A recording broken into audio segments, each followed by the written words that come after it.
Alhamdulillah Rabbil Alamin. Wassalatu wassalamu ala asyrafil anbiya'i wal mursalin wa ala alihi wa ashabihi ajma'in. Allahumma rabbi shrah li sadri wa yassir li amri wahlul 'uqdatam min lisani yafqahu qawli. Wala hawla wala quwwata illa billahil 'aliyyil 'azim. Allahumma la sahla illa ma ja'altahu sahla wa anta taj'alul huzna in syi'ta sahla. Rabbi yassir wa la tu'assir wa adsimil bil khair amma ba'd. Orang-orang Islam memerangi orang-orang Yahudi. Jadi sebahagian daripada tanda kiamat ini, di akhir zaman nanti ada, sampai suatu keadaan suasana orang Islam ni memerangi orang Yahudi dan juga membunuh orang Yahudi. Jadi hadis-hadis semacam ini memang diketahui oleh orang Yahudi dan difahami oleh orang Yahudi. Jadi oleh kerana itu, sebelum sampai masa dan keadaan sebegini, mereka belasah dulu orang Islam. Mereka tahu dah nak kiamat nanti mereka pula kena belasah. Mereka dibunuh, dikepung dan diserang, sebagaimana yang disebut di dalam hadis-hadis yang sahih. Jadi sebelum sampai suasana keadaan ini, mereka mengambil peluang untuk membunuh, menghancurkan dan melemahkan umat Islam ni semampu-mampu mereka. Okey, terus. Tanda ini dapat dilihat dalam hadis Nabi SAW yang diriwayatkan daripada Abu Hurairah radhiyallahu anhu. La taqumu as-sa'atu hatta yuqatilu al-muslimun al-yahuda fayaqtuluhum al-muslimun hatta yakhtabi al-yahudi min wara'i al-hajar wash-shajar فيقول الحجر أو الشجر يا مسلم يا عبد الله هذا يهودي قلبي فتعالى فاقتله إلى الغرفة فإنه من شجر اليهود. Maksudnya, kiamat tidak akan berlaku sehingga orang-orang Islam memerangi Yahudi. Orang-orang Islam memerangi orang-orang Yahudi sehingga ada orang Yahudi yang bersembunyi di sebalik batu dan pokok. Tetapi batu dan pokok itu berkata, wahai orang Islam, wahai hamba Allah, ini orang Yahudi, marilah membunuhnya. Kecuali pokok korban, pokok yang mempunyai duri yang besar yang terkenal di kota Baitul Maqdis. Ia daripada pokok Yahudi. Perbicaraan yang berlaku kepada pokok dan batu dalam hadis di atas kemungkinan dalam bentuk yang sebenar dan kemungkinan dalam bentuk kiasan kepada penguasaan orang-orang Islam terhadap Yahudi, sehingga mereka sama sekali tidak dapat melarikan diri. Jadi dalam matan hadis itu Rasulullah sebut macam tu. Maknanya di akhir zaman orang Islam membunuh orang Yahudi, sehingga orang Yahudi ni tak boleh nak berlari, tak boleh nak menyembunyikan diri. Dia menyorok macam mana pun, dia sembunyi diri macam mana pun, dia berlindung, dia balik pokok kayu, semua kayu, batu bata akan membuat laporan, mendedahkan di manakah mereka bersembunyi. Jadi berdasarkan kepada hadis ini, para ulama menyebut boleh jadi dengan makna zahir, dengan makna hakiki, berlaku macam tu sungguh. Apa maksud berlaku macam tu sungguh? Maknanya orang Islam bunuh orang Yahudi, dan orang Yahudi ni tak boleh nak melarikan diri, tak boleh nak berlindung. Dia menyorok ke mana pun, makhluk-makhluk Allah Ta'ala seperti pokok dan batu ni akan mendedahkan kepada orang Islam, membongkarkan penyembunyian mereka. Yang kedua, mungkin atas maksud sebagai kiasan. Kiasan ni orang-orang Islam dapat menguasai, memerintah orang Yahudi. Mereka berada di bawah pemerintahan, naungan orang Islam, dikuasai oleh orang Islam. Kan dunia ini seluruhnya dikuasai oleh orang Yahudi. Orang Yahudi berusaha untuk menguasai dunia dan mereka memang berjaya. Tapi apabila berlakunya kiamat, orang Islam pula menguasai mereka. Islam diberi kekuasaan oleh Allah Subhanahu Wa Taala untuk memerintah bumi ini. Dan gambaran ini disebut oleh Allah Subhanahu Wa Taala dalam Al-Quran, wa nuridu an namunna 'alal ladzina istud'ifu fil ardh wa naj'alahum a'immatan wa naj'alahumul warisin. Demi sesungguhnya kami akan memberi kurnia orang-orang yang tertindas di atas muka bumi. Jadi siapa yang tertindas di atas muka bumi ni? Orang Islam kita. Seluruh dunia ditindas, diperlakukan oleh musuh-musuh Islam. Jadi mereka sabar dengan penindasan tersebut dan berjuang, sentiasa berjuang, tapi tak menang-menang lagi. Jadi Allah Ta'ala kata Allah Ta'ala berjanji, kami suatu hari kami akan memberi kurnia kepada mereka, memberikan mereka kekuasaan, menjadikan mereka mewarisi bumi, menjadikan mereka pemimpin-pemimpin dan orang-orang yang mewarisi bumi. Itu dengan makna apa dia? Dengan makna kiasan daripada hadis yang kita bacakan tadi. Okey, terus. Tanda-tanda kiamat besar. Okey, setelah kita baca tanda-tanda dan alamat-alamat kiamat yang kecil, dalam hadis yang selalu kita baca tu kan, malaikat Jibril dia tanya Rasulullah SAW, mata sa'ah, bila berlakunya hari kiamat? Tu yang Rasulullah jawab, mal mas'ulu anha bi'a'lama minas sa'il, tidaklah orang yang ditanya lebih mengetahui daripada orang yang bertanya. Jadi Rasulullah tahulah yang tanya tu malaikat Jibril. Sudah tentu dia dapat maklumat lebih awal, lebih dulu daripada Rasulullah. Jadi ketika itu Rasulullah tak beritahulah itu malaikat Jibril. Setelah malaikat Jibril pun menghilangkan diri, lalu dipanggil Sayyidina Umar. Ya Umar, atadri manis sa'il? Wahai Umar, kamu tahu tak siapa yang bertanya beberapa soalan kepada aku tadi? Sayyidina Umar kata, Allah wa rasuluhu a'lam. Allah dan Rasul sahaja yang mengetahui. Hadza Jibrilu ja'akum liyu'allimakum dinakum. Dia sebenarnya malaikat Jibril yang datang bertemu dengan kamu untuk mengajar sebelok-belok agama kamu. Okey, dia ada dua tanda sebagaimana yang kita bahas di dalam pelajaran kita yang lalu, tanda-tanda yang kecil dan tanda-tanda yang besar. Jadi dalil-dalil daripada hadis Nabi SAW tentang tanda-tanda kiamat yang kecil telah dibahaskan, telah dibaca sebelum ini, dan kita masuk pula kepada perbincangan tanda-tanda kiamat yang besar. Maknanya yang ini dekat-dekat sangat, hampir-hampir sangat berlakunya kiamat. Okey, terus. Antara tanda kiamat besar ialah A. Muncul Imam Mahdi.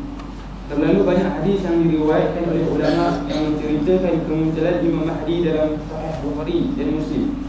Meskipun tidak dinyatakan secara sharih, namun jika diperhatikan betul-betul, ia membawa maksud kemunculan Imam Mahdi itu sendiri. Antara hadis yang menjelaskan tentang Imam Mahdi ialah hadis dari Abu Hurairah radhiyallahu anhu yang menjelaskan Rasulullah SAW bersabda, "Kaifa antum idza nazala ibnu Maryam fiikum wa imamukum minkum?" Maksudnya, bagaimana keadaan anda semua apabila Ibnu Maryam turun menemui anda dan juga imam dalam kalangan anda? Jadi imam itu Ibnu Maryam siapa dia? Nabi Isa alaihissalam. Kan Nabi Isa Allah Subhanahu wa taala naik angkat ke langit. Okey, yang itu jelas disebut dalam hadis yang diriwayatkan oleh Imam Muslim, Nabi Isa tu naik ke langit dan akan diturunkan oleh Allah Subhanahu wa taala bila berlakunya hampir kiamat. Yang dimaksudkan di sini yang kedua, imam. Siapakah imam yang dimaksud dalam hadis ini? Isyarat yang disebut dalam hadis ini, imam yang dimaksudkan tu di situ siapa dia? Imam Mahdi. Jadi hadis yang berkaitan Imam Mahdi ini banyak. Sebahagiannya adalah merupakan hadis mutawatir. Lebih kurang 30 hadis. Sebahagian ulama mengumpulkan hadis-hadis berkaitan dengan Imam Mahdi ini 30 hadis. Sebahagiannya adalah hadis mutawatir. Apa maksud hadis mutawatir? Satu jumlah bilangan yang ramai yang mendengar daripada Rasulullah SAW. Begitu juga hadis mashu ala jawrabain, hadis sapu di atas dua khuf juga termasuk hadis mutawatir. Di dalam hadis-hadis Nabi, ketika Rasulullah menyampaikan tentang Imam Mahdi, Rasulullah SAW tak menamakan siapa. Rasulullah bagi ciri-ciri dia je, tak sebut nama sekian. Rasulullah tak ta'yinkan, Rasulullah tak tentukan orang ni akan jadi Imam Mahdi akhir zaman, tak ada. Oleh kerana itu berbagai-bagai pihak, berbagai-bagai puak, khususnya daripada Syiah sendiri, mereka menabarkan Imam Mahdi, mereka nama sekian-sekian. Cuma Rasulullah bagi bayangan dan juga syarat keturunan Rasulullah sendiri. Dia keturunan Rasulullah. Yang maknanya ternafilah kalau sekiranya mana-mana golongan puak yang menabarkan Imam Mahdi yang bukan daripada keturunan Rasulullah, walaupun orang Arab. Bahkan ada di kalangan orang Ajam pun menabarkan pemimpin mereka akan jadi Imam Mahdi. Apa maksud Mahdi? Orang yang membawa petunjuk. membawa petunjuk daripada Allah Subhanahu wa taala. Dia bukan nama orang Mahdi ni. Nanti kita faham ni nama orang pula Imam Mahdi. Semua ada dekat kati seorang. Tu seorang yang Imam Mahdi dalam kawasan Kuala ni. Dia dah muncul. Ada Haji Mahdi dia jadi imam dekat dia masjid atas daripada kati tu. Dia nama Mahdi, pencen askar. Orang panggil Imam Mahdi. Tapi yang tu tak termasuk apa yang dijanjikan oleh Rasulullah lah, sebab dia muncul sekarang, bukan dekat-dekat nak kiamat. Jadi Rasulullah tak takyinkan. Yang jadi peliknya ada kelompok, ada kumpulan-kumpulan mentakyinkan, menentukan orang sekian-sekian, nama sekian-sekian, dan pemimpin sekian-sekian akan jadi Imam Mahdi. Jadi tak betul lah. Kalau kita tengok dalam hadis Nabi, maknanya bercanggah. Nabi tak takyinkan, cuma Nabi bagi dia punya ciri-ciri dan juga sifat-sifat. Okey, terus. Dalam hadis riwayat Jabir radhiyallahu anhu menjelaskan, beliau mendengar Nabi sallallahu alaihi wasallam bersabda, "La tazalu ta'ifatun min ummati yuqatiluna 'ala al-haqqi dhahirina ila yawm al-qiyamah." Qala فينزل عيسى بن مريم صلى الله عليه وسلم فيقول أميرهم تعالى صلي لنا فيقول لا إنا بعضكم على بعض أمراء تقريمة الله هذه الأمة. Maksudnya, sentiasa ada dalam kalangan umatku segolongan orang yang berperang di atas dasar kebenaran. Mereka sentiasa zahir sehingga tiba hari kiamat. Jadi agama Islam ni dia ada pejuang dia. Kalau kata zaman Nabi, mula daripada zaman Nabi lah. Kalau zaman Nabi yang terdahulu, mula daripada Nabi-Nabi yang terdahulu. Bila Allah Ta'ala utuskan agama ini, Allah Ta'ala sertakan di dalam agama ini pejuang-pejuang. Jadi pejuang-pejuang agama Allah Ta'ala ni, dia akan berlaku, dia akan muncul, dia akan wujud sehingga kiamat. Sebab tu tak perlu kita rasa banyak juga sebahagian orang juga ada menyebut, tak perlu kita susah hati sangat. Dia sebut apa yang Islam yang dia bawa ni seolah-olah tidak ada sokongan. Dia rasa dia je, kumpulan dia ataupun dia sahaja yang membawa agama Islam. Sebenarnya kalau kita tengok dalam hadis ni ramai lagi. Kita tak perlu susah hati bahawa di akhir zaman ni tak ada pejuang. Tak ada orang nak bawa agama Islam ni, tak ada orang nak bawa sunnah, nak bawa kepada kebenaran, nak ajak orang kepada Quran dan hadis ni, tak ada. Dah ramai. Sebab dijanjikan oleh Nabi akan sentiasa ada sampai kiamat. Dan kiamat tu tak adalah. Maksud di sini, jangan kita rasa kita keseorangan, kita bersendirian di dalam memperjuangkan agama Allah. Zahirina alal haq, sentiasa menzahirkan kebenaran. La yadurruhum man khalafahum hatta ya'ti amrullah. Tidak ada siapa yang dapat memudaratkan mereka sehingga datangnya kemenangan ataupun pertolongan daripada Allah. Jadi kesimpulan daripada hadis ini dan hadis-hadis yang lain, agama Islam ini akan ada sentiasa yang diperjuangkan. Kalau kita tak nak, contohnya kita rasa jemu, penat, rasa letih lah, banyak cabaran ujian ni, kita tinggal. Allah Ta'ala datang ke orang lain pula. Ya ayyuhalladzina amanu may yartadda minkum an dinih fasawfa ya'ti Allahu biqaumin yuhibbuhum wa yuhibbuna azillatin 'alal mu'minina 'izzatin 'alal kafirin. Jadi Allah Ta'ala, satu kumpulan tolak, Allah Ta'ala akan datang, orang lain pula bawa agama Islam. Maknanya agama Islam ni sentiasa diperjuangkan. Jangan kita duk rasa syok sendiri, kita ni hebat sangat. Kitalah pejuang, sama ada dalam bentuk seorang individu ataupun kelompok. Kelompok kita saja memperjuangkan Islam, kumpulan kita saja, kumpulan lain tak. Ramai sahaja kumpulan-kumpulan yang muncul dalam dunia ini memperjuangkan agama Islam. Cuma oleh kerana agama Islam itu adalah agama yang luas, syamil, kamil wal mutakamil, sempurna lagi menyempurnakan. Jadi kumpulan ni dia boleh bawa sikit, kumpulan tu dia bawa sikit. Jadi perlu sebagai satu gabungan, perlu kepada gabungan. Mana-mana kumpulan pun tidak mampu memperjuangkan keseluruhan ajaran yang ada di dalam agama Islam. Jadi pakat-pakat, gotong royong, bekerjasama buat seorang sikit. Asalkan dapat mengenengahkan, dapat memajukan agama Islam.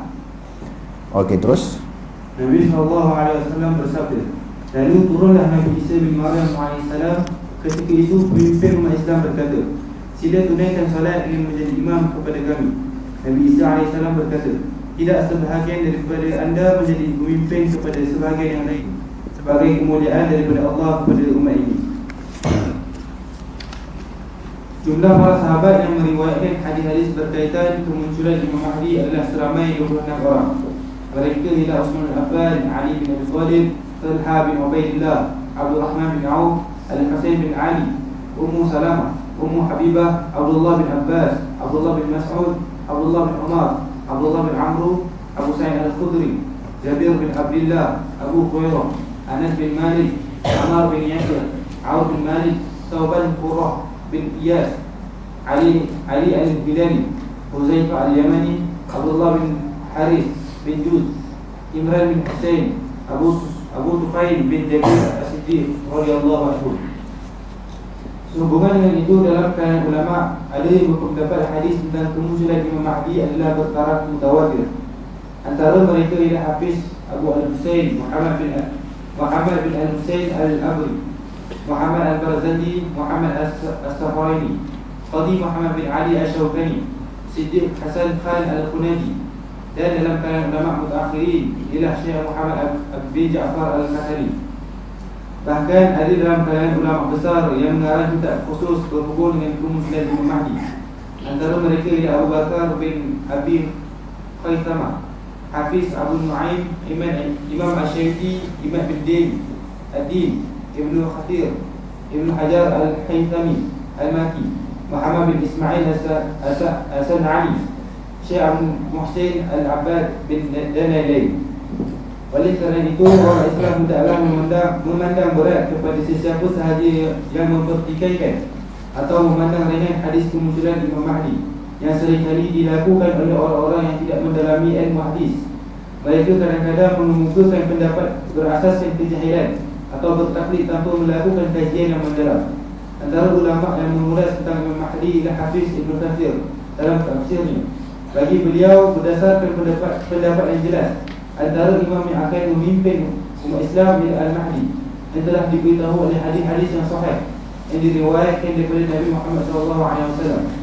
Namun dia bukanlah individu yang ditunggu dan dinantikan oleh golongan Syiah Rafidhah yang kononnya Imam Mahdi akan muncul di Samarah, Iraq.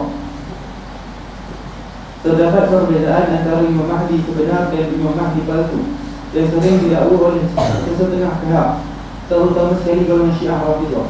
Jadi kita tengok sini ciri-ciri ataupun sifat-sifat Imam Mahdi yang sebenar macam mana. Sebab apa? Para ulama menceritakan ciri-ciri yang sebenar kerana lawan bagi sebenar palsu. Sebab banyak sangat pihak yang mendakwa wujudnya Imam Mahdi daripada kalangan mereka. Jadi kita tengok di sini bagaimana untuk kita membuat perbandingan hak mana yang sebenar yang telah sebagaimana ciri-cirinya yang disebut oleh Nabi SAW.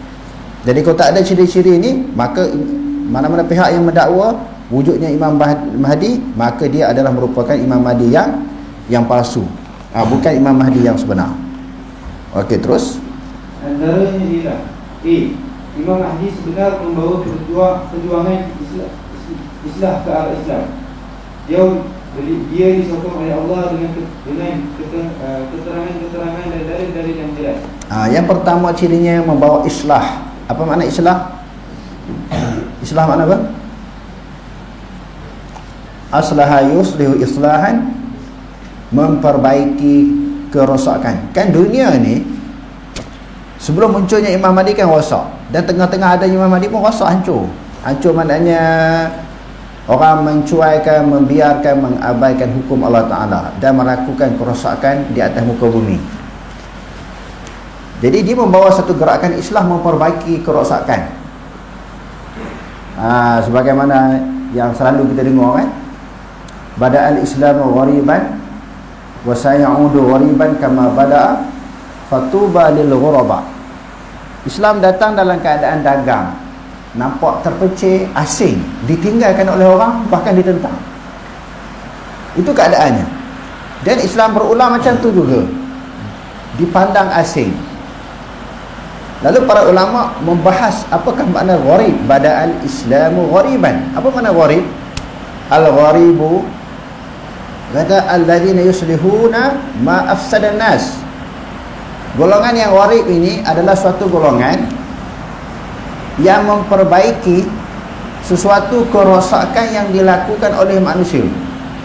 Kerja dia kerja baiki, kerja kemusnahan, kehancuran, kerosakan orang lain. Dia datang ni kerja dia kerja baiki, memulihkan keadaan.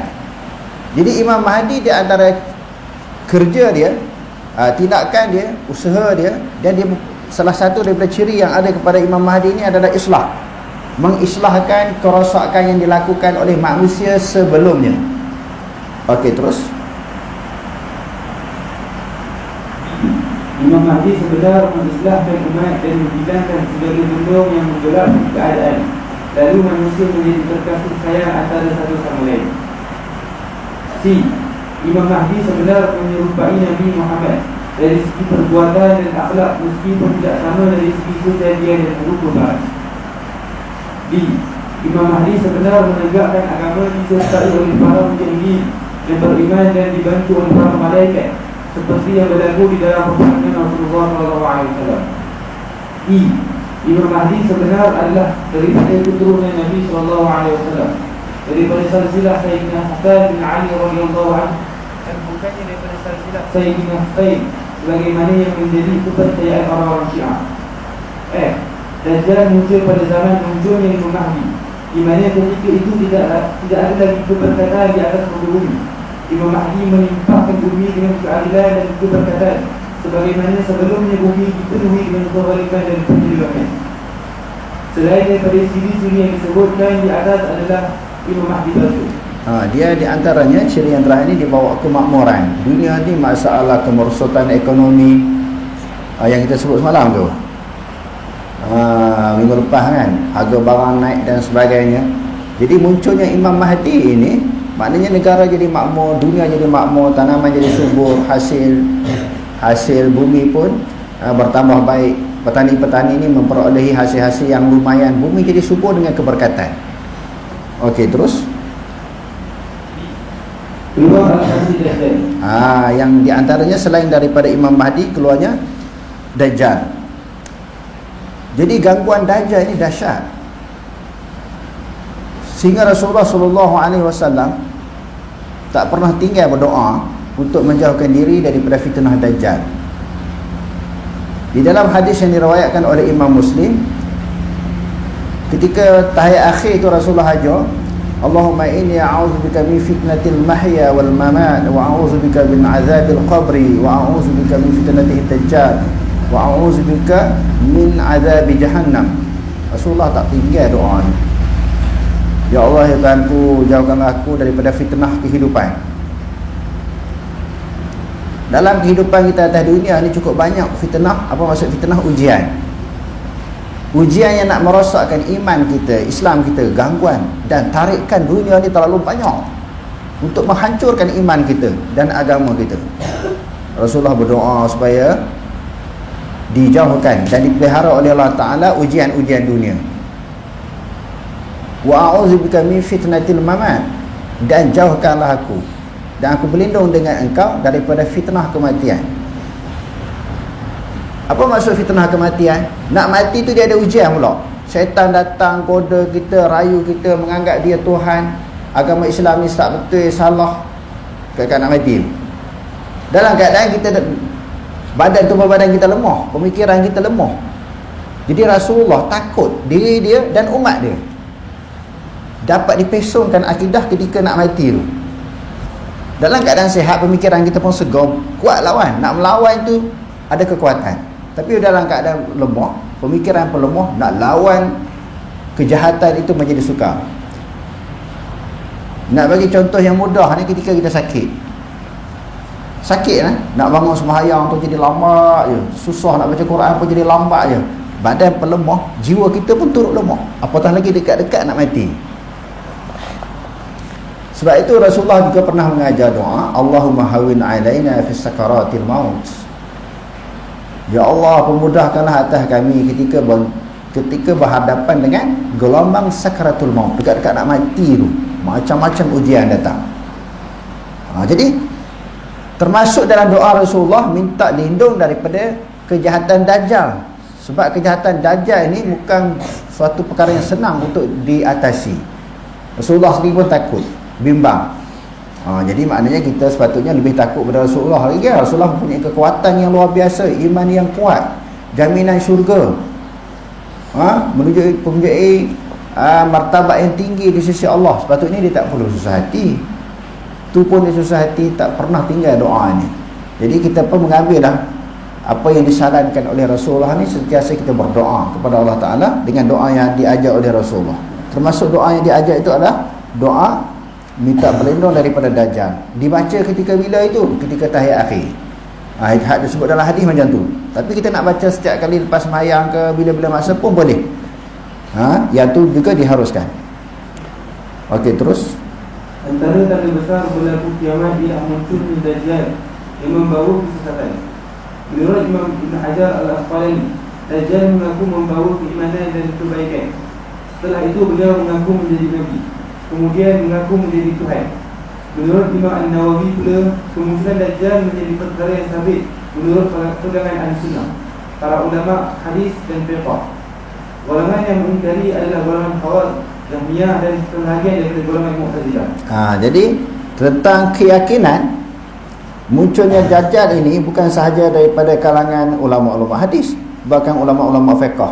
Maksudnya semua kumpulan di dalam Islam ini yang termasuk di dalam Ahlussunnah Jemaah, dia itu ulama fiqh ke, hadis ke, sama pendirian, sama mereka punya pegangan Dajjal akan muncul di akhir zaman. Kerana berdasarkan kepada riwayat-riwayat hadis-hadis yang sahih, di antaranya hadis yang diriwayatkan oleh Imam Muslim. Kerana di sana ada bab pandangan ulama fiqh dan ulama hadis berbeza dalam beberapa sudut. Tetapi dalam isu ini sepakat mengatakan akan munculnya Dajjal sebahagian daripada tanda berlakunya kiamat yang besar. Yang tolaknya golongan Khawarij, Jahmiyah dan juga Mu'tazilah. Okey, terus. Dinamakan sebagai Al-Masih kerana ia menjelajah muka bumi dalam tempoh 40 hari. Selain itu, mata kanannya buta sebelah. Ia merupakan tanda besar kiamat yang menandakan berlaku perubahan pada kebanyakan bahagian di muka bumi ketika ini. Nabi SAW menyifatkan Dajjal beserta ini dengan sifat yang sempurna, supaya kita berhati-hati dengan kemunculannya dan supaya kita selamat daripada fitnah yang ditaburkannya. Dalam hadis yang diriwayatkan daripada Abu Sa'id Al-Khudri radhiyallahu anhu menjelaskan, Nabi SAW bersabda, Ya'ti Dajjal wa huwa muharram alayhi an yadkhul al-niqab al-Madinah wa yanzilu ba'd as-sibah allati tali al-Madinah fa yakhruju ilayhi yawma'idhin rajulun wa huwa khairun nas aw min khiyar an-nas. فنقول أشهد أنك الدجال الذي حدثنا رسول الله صلى الله عليه وسلم حديثه، فيقول الدجال أرأيتم إن قتلت هذا ثم أحييته هل تشكون في الأمر؟ فيقول لا فيقتله ثم يحييه فيقول يحييه أحيا يحيي menghidupkan. Okey, terus. فيقول والله ما كنت فيك أشد بصيرة مني اليوم. فيريد الدجال أن يقتله فلا يسلط عليه. Maksudnya, kemudian muncul Dajjal dan ia diharamkan daripada memasuki jalan-jalan di Madinah. Lalu ia sampai di kawasan yang berhampiran dengan Madinah. Seorang lelaki keluar menuju ke arah beliau, dan lelaki itu adalah sebaik-baik manusia, atau dalam kalangan manusia yang paling baik di dunia itu.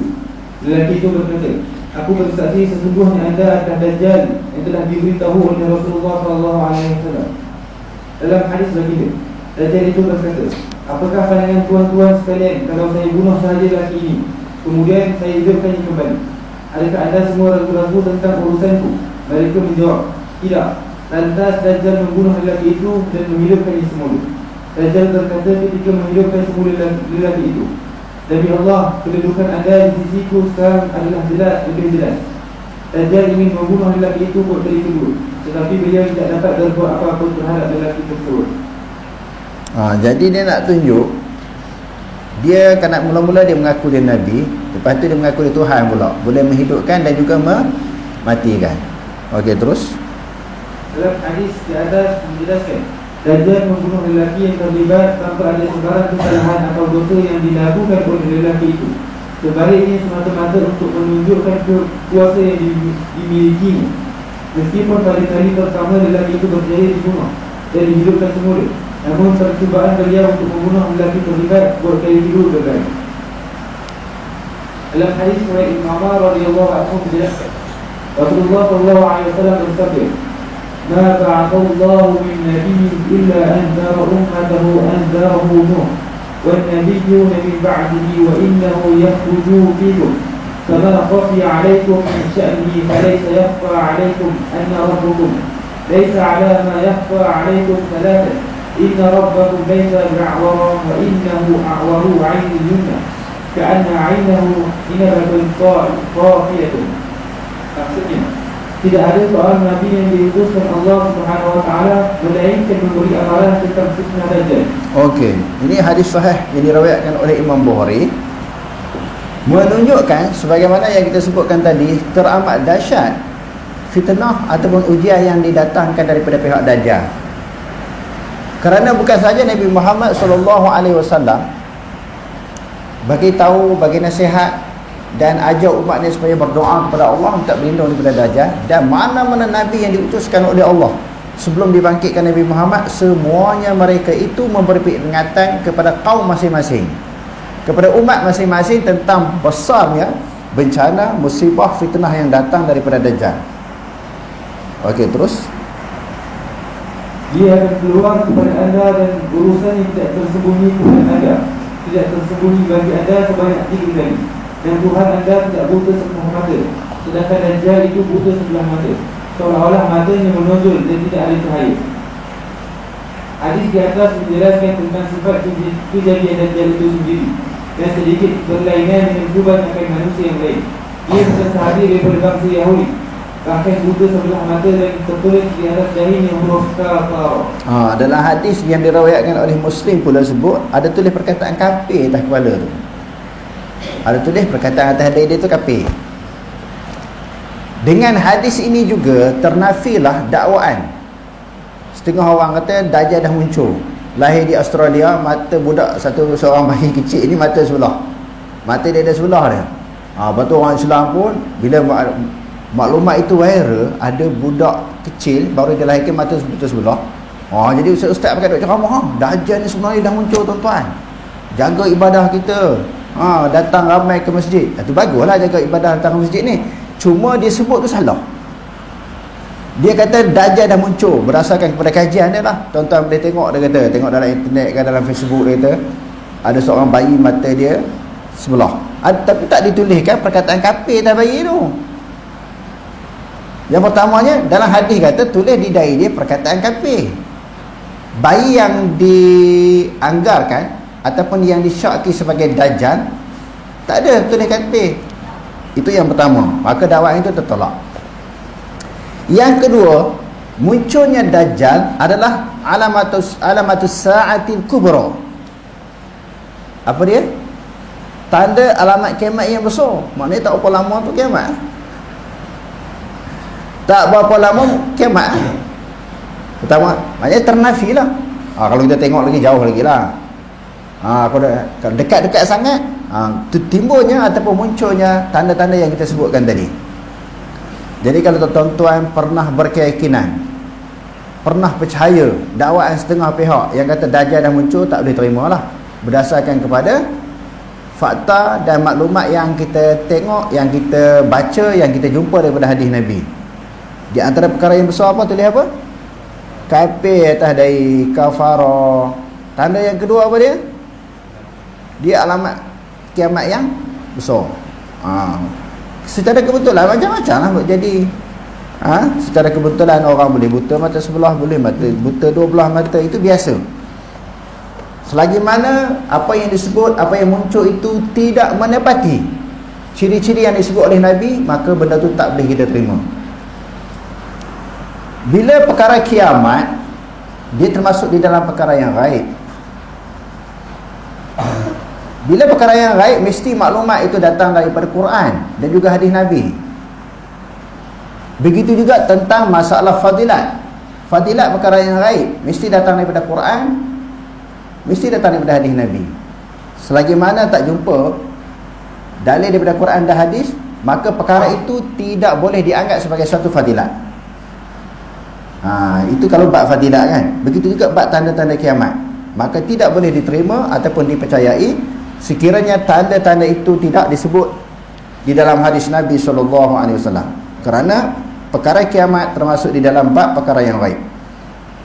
Okey, terus dalam hadis riwayat Abu Hurairah radhiyallahu anhu menjelaskan, Nabi SAW bersabda, "Inna dajjala yakhruju wa inna ma'ahu ma'an wa nar, fa'amal ladzi yarahu an-nasu ma'an fanarun tukhrik, wa amal ladzi yarahu an-nasu naran famarun baridun 'adbun, faman adraka dhalika minkum falyaqa' fil ladzi yarahu an-nar fa innahu ma'un 'adbun tayyibun." Maksudnya, apabila Dajjal keluar nanti, dia membawa bersamanya air dan api. Adapun yang dilihat oleh orang ramai sebagai air itu adalah api yang membakar. Apa yang dilihat oleh orang ramai sebagai api itu sebenarnya adalah air tawar. Sesiapa sahaja dalam kalangan anda yang sempat bertemu dengan Dajjal itu, hendaklah bersama dengan orang-orang yang melihat api, kerana ia sebenarnya adalah air tawar yang nyamai. Dalam hadis di atas, Dajjal berusaha menipu manusia dengan membawa air dan api untuk mereka. Orang yang mengikut beliau dijanjikan untuk diberikan air, manakala orang yang tidak mengikut beliau dijanjikan untuk dimasukkan ke dalam api. Sedangkan pada hakikat yang sebenar, air itu adalah api, manakala api itu sebenarnya adalah air. Dalam hadis riwayat An-Nawas bin Sam'an radhiyallahu anhu menjelaskan, ujar beliau, "Qulna ya Rasulullah, wa ma labduhu fil ard?" Qala 40 yawman, yawmun kasana, wa yawmun kashahrin, wa yawmun ka'udud kajumu'ah, wa sa'iru ayyamihi ka'ayyamikum. Qulna ya Rasulullah, fadhalika al-yawmu alladhi kasanatin atat fina fihi salatu yawmin. Qala la laqduhu lahu qadra. Maksudnya, kami berkata, wahai Rasulullah, berapa lamakah Dajjal itu berada di bumi? Baginda bersabda, 40 hari. Satu hari bagaikan satu tahun, satu hari bagaikan satu bulan, satu hari bagaikan satu Jumaat, yakni minggu. Dan hari-hari yang lain adalah sama dengan hari-hari yang ada lalu. Kami berkata, wahai Rasulullah, satu hari yang sama dengan satu tahun itu, adakah cukup bagi kami menunaikan salat satu hari? Tak ada baginda, tidak, bahkan tentukanlah mengikut kadarnya. Hadis di atas menjelaskan keberadaan Dajjal di bumi melibatkan masa yang awalnya agak lama, tidak sama seperti hari-hari biasa yang dilalui oleh manusia, iaitu satu hari bagaikan setahun, satu hari bagaikan sebulan, satu hari bagaikan satu minggu, dan hari-hari yang lain sama dengan hari-hari biasa yang dilalui oleh umat Islam. Selain itu, Dajjal sewaktu kemunculannya nanti akan diikuti oleh 70,000 orang Yahudi Asfahan. Hal ini terdapat dalam hadis riwayat Anas bin Malik radhiyallahu anhu. Rasulullah sallallahu alaihi wasallam bersabda, "Yatba'u Dajjal min Yahudi asbahana 70,000 alaihim tayarisa." Maksudnya, Dajjal akan diikuti oleh 70 orang Yahudi daripada Asfahan yang memakai pakaian tarisha, yakni memakai pakaian ulama Yahudi. Wallahu a'lam. أقول قولي هذا واستغفر الله العظيم لي ولكم. السلام عليكم ورحمة الله تعالى وبركاته.